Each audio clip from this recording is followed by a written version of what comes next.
Hi there, good evening, everybody. Want to welcome you all here to the Prog Monster. My name is Murph. I am the host of this channel. So, tonight we're going to be doing an episode of Look Back at a Classic Rock album featuring this album here on my 2-4 album. This is Greenslades, Time and Tide, their fourth studio album. So, this was released in February of 1975. Recorded at Morgan Studios in Los Angeles. It's about 32 minutes in length. It's on Warner Brothers record label and produced by Greg Jackman, Jeremy Ensor, and the members of the band, Martin Briley, David Greenslade, David Lawson, and Andrew McCulloch. I wasn't going to do this album because it had been in my playlist for about 3 months and I really wasn't warming up to it too well. I didn't hate it or anything like that. I just found it lesser than the other albums. And then what happened was I started playing it along with the other albums, getting it ready for the ranking, and decided I liked it quite a bit more. So I decided maybe it'd been a little bit unfair. Should have maybe left it a little longer to see if I could get into it. And now I find that I am much better with it. So in addition to all the information I've given you, we also have the band here: Andrew McCulloch on drums, percussion, David Lawson on keyboards, except on Time and Tide, and also on Waltz for a Fallen Idiot, lead vocals, except on Time as well. Martin Briley on bass, guitar, and backing vocals. David Greenslade on keyboards, except on Animal Farm and Doldrums. Okay, I just wanted to check one thing there before we started going. So overall, what I find with this album is that it's a little bit more poppy than their first three. Probably not as proggy.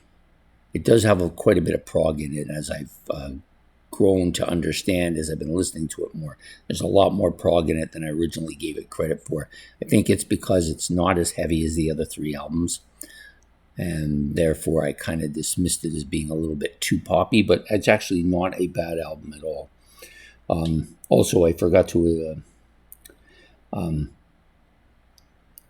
no, actually, I didn't forget. I got it right this time. So anyways, we've got 10 tracks on this, a little bit. I think there's more tracks on this than any of the other three. It starts out very keyboard driven, of course, as you would expect from a twin keyboard band. Lots of organ, lots of piano, lots of mellotron on here. Quite a bit more synthesizers than I originally thought there was on the album. Good percussion, solid percussion, and lots of background kind of guitar and bass noises going on as well. The vocal parts are typical of David Lawson.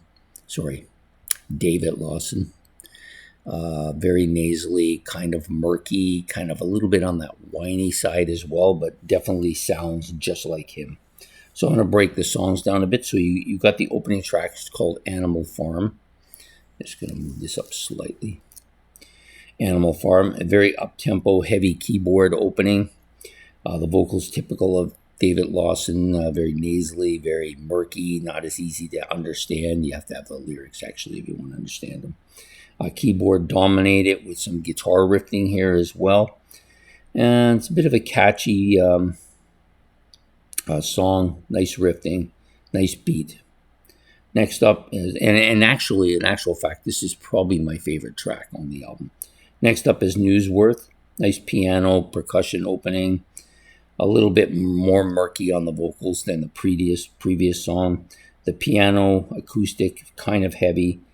Some nice bass fills in amongst the piano. Another catchy rhythmatic song. Next up is the next two tracks kind of go together. One is more choir-oriented, the other one more instrumental-oriented. So the first one is about a little over a minute and a bit long. Very up-tempo, catchy harpsichord-driven song. The choir has a nice vocal feel to it. Really good. Next up is Tide. This one's a little bit longer, but almost 3 minutes, just under 3 minutes in length. Heavy mellotron synthesizer sound, deeper piano sound to it. Very strong on this particular track. I'm just going to flip my notes over and hopefully I don't screw it up like I did last time. So the next one is also mostly an instrumental, but there are some vocals here too, I believe. Nope, I'm wrong. There's no vocals on this track.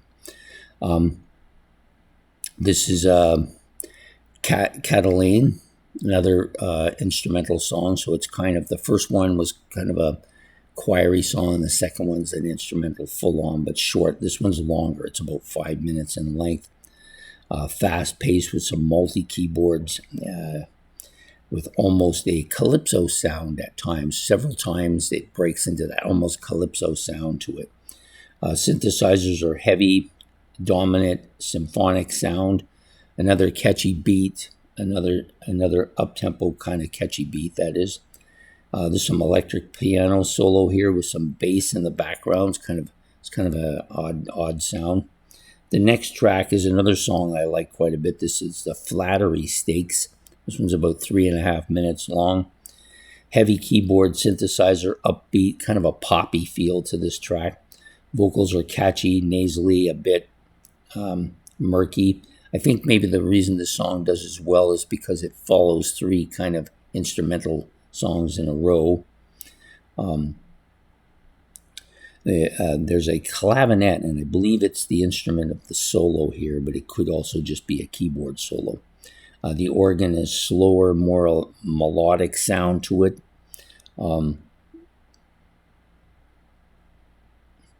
It does maintain that kind of that kind of bouncy up-tempo sound that this band, I think, is kind of known for. And then there's the vocal part at the end, which is kind of a 50-ish sound to it, like a 1950s sound to it. Next track is called Waltz for a Fallen Idiot. This one's just over 3 minutes. The vocals are fuzzy, up-tempo, nasally, typical of David Lawson. I think it sounds like twin female vocals here, but I don't think they actually do the singing here. It just might be the voices are higher here. It's got a low-end kind of bluesy feel, even though it's kind of bouncy, which is kind of a weird sound. Next is called Ass's Ear, the other short track that I like a lot. It starts with a kind of fast-paced, up-tempo beat, heavy keyboards and rhythm section here. It's kind of almost a yes-like sound to some of the keyboard parts. Then there's this low-end organ that jumps up towards the back end with some guitar parts added in there. The piano solo is dominant, pretty strong here, and the vocals are pushed. He's kind of pushing his vocals here, and it's kind of very hard to understand what he's saying, but it's a good, really solid track.